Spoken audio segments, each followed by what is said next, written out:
Essentially, every ancient culture has some remembrance referring to a global flood that pulverized our planet.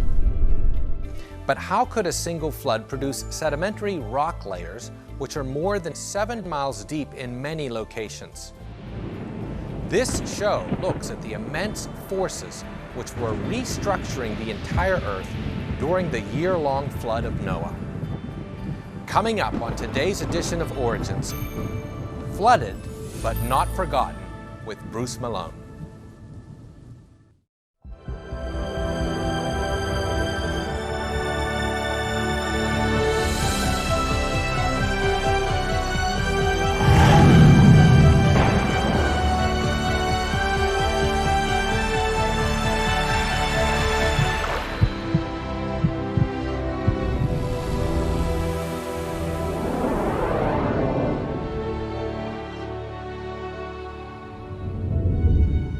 Hello and welcome to Origins. I'm Ray Heiple.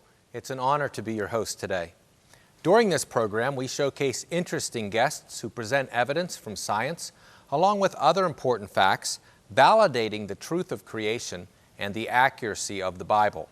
Today's guest, Bruce Malone, earned a degree in chemical engineering with 27 years' experience as a research leader. In 2008, he became the executive director of Search for the Truth Ministries. This organization distributes Bible-affirming creation materials to students and prisoners internationally, giving away hundreds of thousands.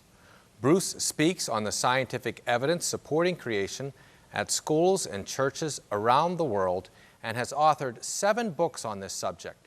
Welcome to the program, Bruce. Thank you, Ray. It's an honor to be on Origins. Well, we are very glad to have you, and I'm excited to talk about floods and the power of water. Okay. So this is going to be one of my favorites, I know. How do we want to begin a discussion like this? Well, we call this episode Flooding but Not Forgotten, and yet the academic world not only has forgotten there has been a world deluge on this planet, but they ruthlessly scoff and ridicule those who even want to consider the possibility. And you know, not that long ago, less than 200 years ago, it was standard scientific belief that there was a worldwide flood. Well, for thousands of years, from before the time of Jesus and all the way up in the 1800s, it was just acknowledged. There has been a flood catastrophe on this planet.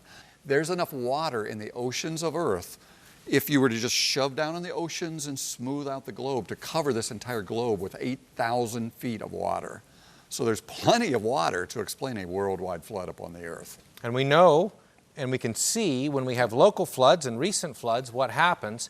So how does that compare with what maybe a biblical flood would have done? Well, let's talk about that. I'm going to jump ahead just a second to give a little background to the listeners.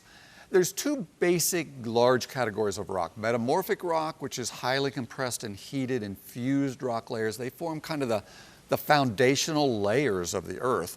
And on top of that is sedimentary rock. Now, examples are sandstone, limestone, shale, coal, siltstone, mud rock. They're all particles that have been fused together underwater, and nobody denies that. All sedimentary rock formed underwater.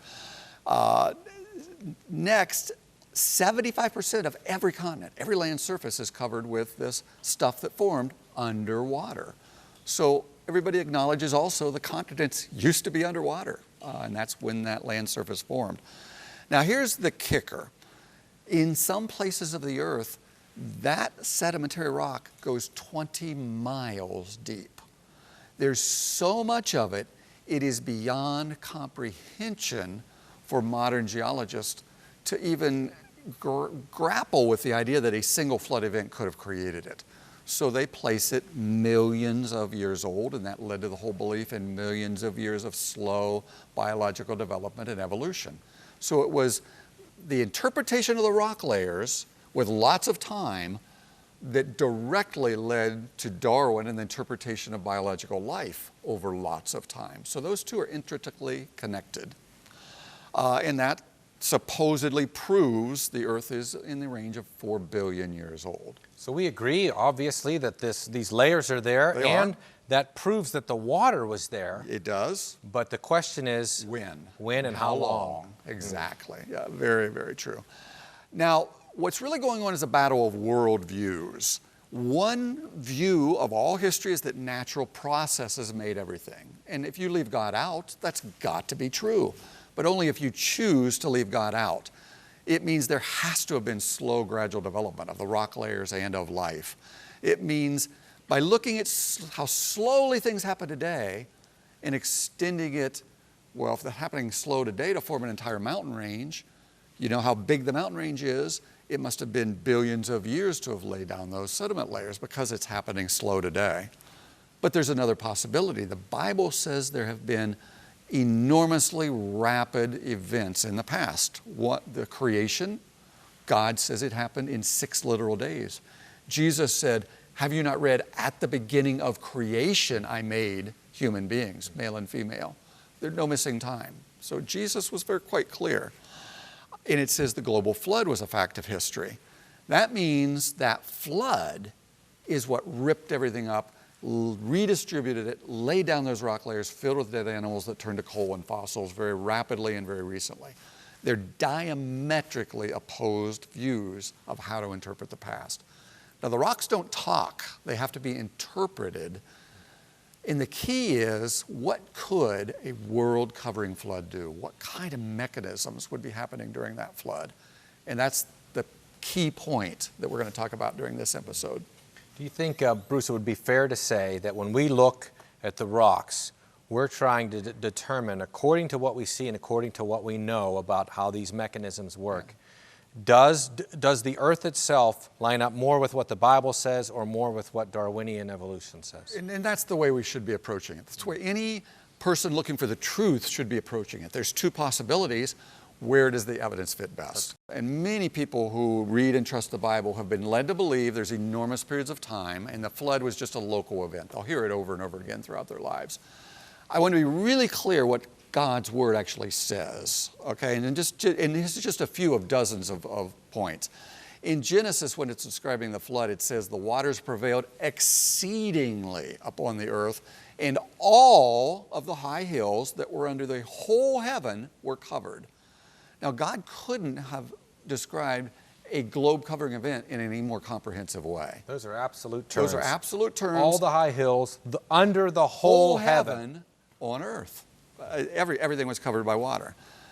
In Genesis, it goes on to say, all flesh that moved upon the earth, all birds, all mankind died. All or every is used 38 times in 3 chapters of Genesis. Never any more extensively in the whole Bible is it used that. And even that phrase, that moved upon the earth, to try to somehow localize that all that moves. The only reason to do that is to try to line up what God's Word says with what the world is saying. In other words, blend those 2 diametrically opposed worldviews. A massively large local flood. Exactly. And it doesn't fit the text. In Job, it says the foundation of the very earth, that's the implication, was washed away. In Hebrews, the New Testament, says the whole world, the rest of the world was condemned. So there couldn't have been people alive anywhere else. And by those waters, the whole world was deluged and destroyed in 2 Peter. Just handle Scripture fairly and read what it actually says instead of what the world says it should mean. Now let's start to look at some of the evidence. Almost every culture in the ancient world, and there are over 260 examples, you just Google flood accounts, flood stories, has an account of a global world restructuring flood. Many of them mention a floating vessel. Many of them mention a single family being saved. Some of them mention rainbows at the end. Some of them mention animals being brought. So bits and pieces of the account that is mentioned in the Bible. So is there evidence in the rocks? Well, I'm going to give 3 examples and then show some of the mechanisms that were happening during the flood to have pulverized this planet. So let's look at one specific rock layer that will reveal, was this a local flood or a regional event? We're going to look at the Chattanooga Shale. Now this shale, and it's just this area right here. It's only 20 feet thick, and yet it spans a large part of the entire United States. It goes all the way from New England, all the way down through Texas into Mexico, all the way up through Montana into Canada. Now, if you look into textbooks, they will say this shale layer was laid down by a river over millions of years. Now, I want you to think about this. Water flows downhill. If it's slowly carrying this sediment that's turning into this rock layer, that river's not going to flow up over a hill and lay down that sediment. It's not going to flow way down into a valley and lay sediment down the slope. It's only going to lay it in a flat area because that's how water's going to flow in a river. So for only 20 feet of sediment to form over this entire area, all the way across the continental United States, there could never be more than a 20 feet elevation difference over that entire area. Wow. There is no place on entire planet Earth where there's an area that large, that flat. No place. And over millions of years, it couldn't change. It would have to stay that flat. Now, that's an absurdity. But if that land surface was scoured flat by enormous movement of sediment, and then another sediment layer came along and slowed down and just dropped a specifically sorted kind of shale, it would just lay it down in that flat area. In a very short period of time. In a very short period of time. Very good.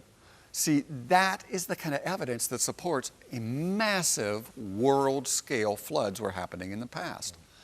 Now, a second example that's just astounding to show the power of moving water to totally pulverize and change things happened in the 1970s at the Glen Canyon River Dam. And it involves a process called cavitation. Now, cavitation is when moving water is moving across the surface and it pulls away molecules of water, leaving a vacuum which collapses and just pounds down on the surface, pulverizing it underneath. This illustrates that there's a bubble that forms as the water molecules are pulled away. The water pressure collapses that vacuum and pounds down like a jackhammer on the surface. This is a picture of a stainless steel rotor blade that would be on a large ship. Because it wasn't designed well, water bubbles were forming and completely ate away at the metal in a very short period of time. Now, the Department of Interior put out a little film about how cavitation started to destroy one of their dams during a flood event. This process can reduce mountains to rubble, and it created this enormous hole. Here's a person for scale inside of this diversion tunnel that went around the dam. This movie shows how that hole formed and how long it took.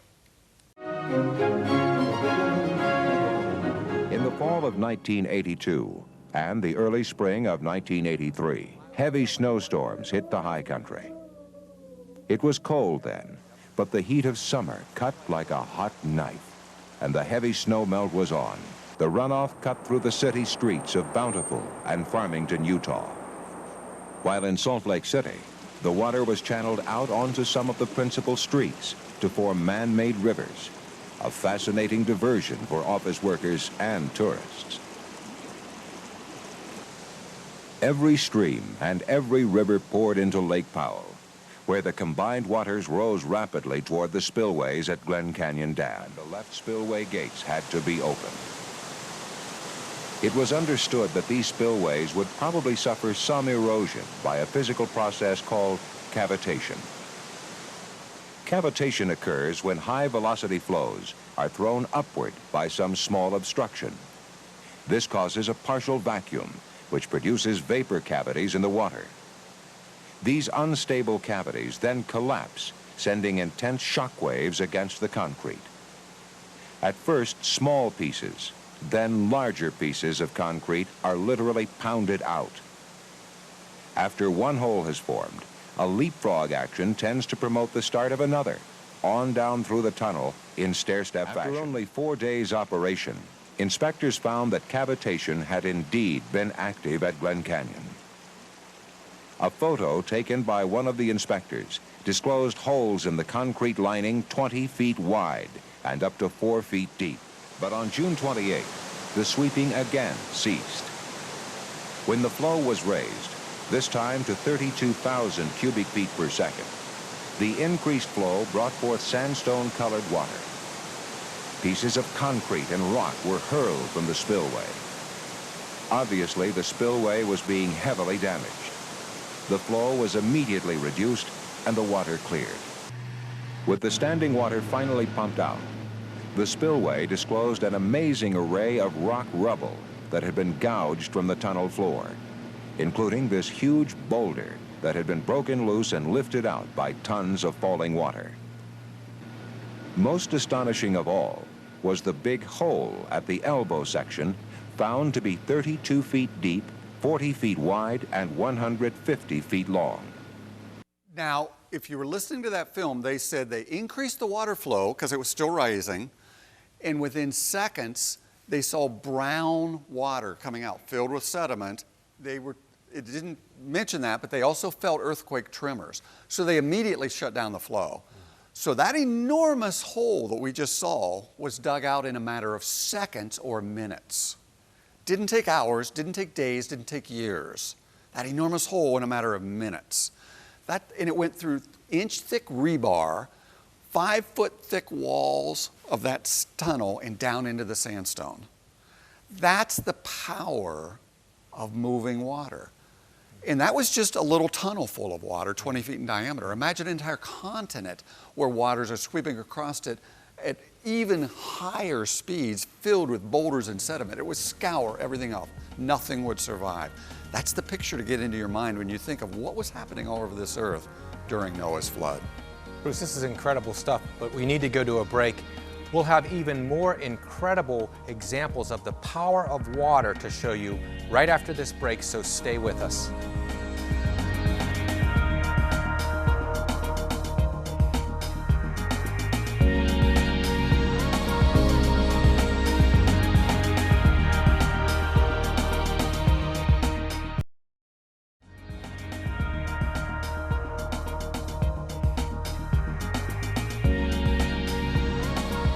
Welcome back to Origins.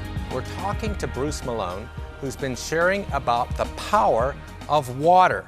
Cavitation is incredible. It will rip up mountains and redistribute them. You saw what it did to that pipe. And all that ended up as sediment that carried along. Now that's called a turbidity current.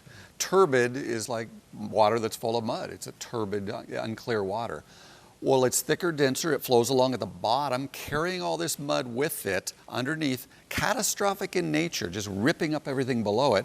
And when it slows down, it leaves a layer of sand or mud that turns into a rock layer called a turbidite. Now, for centuries, geologists were taught that all the rock layers of the earth form slowly and gradually, a particle of sand at a time over millions of years. It has now been acknowledged that at least a third, as much to half of all the sedimentary rocks on the surface of the continents are turbidites. They were laid down by a catastrophe underwater. So the evidence is piling up that there has been this worldwide catastrophe. And yet it's still uniformitarianism that seems to be in all the textbooks. They just spin it to say, well, there's been multiple catastrophes. And that's how they justify the continued time frame. Now let's go to one last example of the power of moving water, because I want people to understand what Noah's flood would have been doing to the entire earth. And it happened in 2012 when a tidal wave, a tsunami, swept across the Pacific Ocean and slammed into the coast of Japan. I remember that. That was unbelievable. The video you're about to see, a man was standing on a 5-story building and he was filming as that water from the ocean came upriver and overflowed the dikes into a town that was living along a river near the coast. Let's narrate as we watch this film. Now, what you're seeing is the river level rising and flowing underneath the dike onto the road. Now, this whole sequence lasts about 9 minutes, and I've shortened it to about 90 seconds, so you'll see some breaks, but here comes the water. Well, we just saw it begin to spill over, even though it's already clearly has all these vehicles in it, but it just started to spill over, so this is just hitting the town right now. It is. It's just coming into the town. Yes. The cameraman will pan around here in a moment. But now the water's flowing a little bit deeper over the dike down into this parking lot and continuing to rise. The automobiles are all over the edge now. Now this green roofed building is still holding strong. Yeah, now that would have been along the river.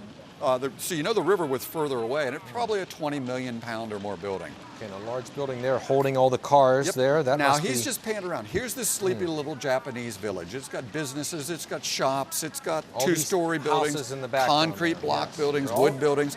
Now note that hillside in the back is maybe 50 foot tall. Okay. The water now is probably 5 foot deep, and it's probably 10 foot deep coming over the dike. Bruce, there goes that green roof building It I was just talking picked about. up probably a 20 million pound building. Just water, a little bit of water flowing by. It's just pushing it against right through the wall. Here The wall's comes. not even there anymore. It's getting ready to slam. Slam into okay, the now watch. kind of Watch building. this building. Now, what's all that coming out That of it? water just crushed it like an accordion. Like a warehouse of The giant warehouse boxes. just got crushed. Yeah, Those unbelievable. boxes weigh a Look at the couple roof. thousand It is. pounds It's each. folding up like paper. Now the water's maybe 20 feet deep right now. Mm. That's going to be its maximum depth right at the riverbank. You don't even see any structures anymore, other than the one big building there to the right. But Now, oh, my. every house, every structure, every concrete They're moving. You can see block, them. foundation, everything is being ripped up and moved away by water moving at maybe 20 to 30 miles an hour and maybe 20 feet deep. Look how that just building up and just having that backwards wave coming and then Everything's crushing being through. pulverized. And you see clumps of stuff, clumps of vehicles. Look, clumps of dirt, all and like sort sediment, of being huddled boulders, together by the rocks. water. And now it's totally the little concrete building is gone. It's been ripped up That's and reduced to rubble. And our green roof building is now out of the picture. If the water was over that tall apartment building to the right, it would disappear. Unbelievable. Now here's the point. That water was only moving at, say, 30 miles an hour and 20 feet deep. We see boulders the size of buildings that have been moved 50 miles out west by moving water. So explanation, because we know where they came from. We can calculate how much water at what speed it would take to move boulders that weigh 10, 20 million pounds. It would take water a mile deep moving at 70 miles an hour. Every 10 miles an hour, you double their erosional force. So at 30 miles an hour, it's 4 times more powerful. At 50 miles an hour, it's 8 times more powerful. At 60 miles an hour, it's 16 times more powerful. When you add rubble and sand, it would shear off mountains. You start to understand how 7 miles of sediment, if there was a low depression in the earth, it would just get filled with sediment. That's why it's all there, not because of huge time periods. Now, John Baumgartner, he was in June 16, 1997, U.S. News and World Report had an article about him called "The World's Preeminent Expert on Computer Modeling of Geophysical Movement." He models, and all researchers since then have used his models of how the continents of the earth move. He showed that once you start these continental plates moving, it will shear thin, like when you whip up mashed potatoes, they get thinner and thinner, by 1 billion times the thickness of the material the continents are floating on. So the rate at which the continental plates were moving during the flood would have been miles per hour and not centimeters per year. Oh. And that's why the mountains today exist. India moved up, slammed into Europe, and shoved up the Himalayas. We see earthquakes today because there's 2 plates of the earth, and they press and press and press, and then they slip, and one of them drops, and it causes a tidal wave. And you can imagine the mountains, because these 2 continents just ramming at that kind of a speed, one going down, but the other one then has to go up. It does, it does. And by the way, this slow, gradual building of the oceans, imagine 2 trains coming together. Those are the continents. And they get closer, and a fraction of an inch closer, and a 1/4 of an inch closer, and next year they just touch at a 1/4 of an inch. They're not going to buckle and go up into the air. They're just going to stop. But now imagine continents moving, trains moving at miles per hour hitting. You get a huge heaping up of those train cars. That's what built the mountains of the earth. Unbelievable. And it all fits what the Bible tells us is happening. So the mechanisms are there, the little examples are there showing what moving water can do. You just have to extrapolate to these kind of things happening across the earth. Then you really start to understand why the rock layers look the way they do. Now let's end here. You see, none of this should be a surprise to any Christian. There is a prediction in the book of Peter, and it says, there'll come in the last days scoffers. And remember I said the worldwide flood is scoffed at by the world around us. Walking in their lust, saying, where's the promise of his coming? Everything's the same as it was at the beginning of creation. They will choose to ignore. They will willfully be ignorant that by the word of God, the heavens and earth were standing out of water and in water. That's a reference to the Spirit of the Lord hovered over the waters of the deep, creation. It'll be ignored and scoffed. And the world that then was overflowed with water and perished. Creation and the flood will be ridiculed and ignored in the last days. It's exactly what we see going on all around us, but the evidence tells us it's real and it happened. Unbelievable stuff. Bruce, I really thank you for being on the show today. You're my pleasure. And I thank you for joining us. When we examine the actual evidence of the layers of the earth, and when we consider the power of water as we see its effects in local floods, it ought to be clear to anyone that there was a global flood only a few thousand years ago. Genesis tells us what that flood was, the Noahic deluge. It just goes to show you that we know what the Bible says is true, and the proof is all around you. I want to thank you again for joining us, and also to let you know that if you enjoy Origins, we sure could use your help to keep this Creation TV program on the air. Your support, both prayerfully and financially, make a big impact.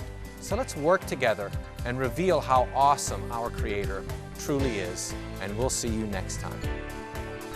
Thank you for watching this edition of Origins. For a DVD of this program, you can order online or send a $12 donation to cover shipping and handling, and write to Origins, program number 2102, Cornerstone Network, Wall, Pennsylvania 15148.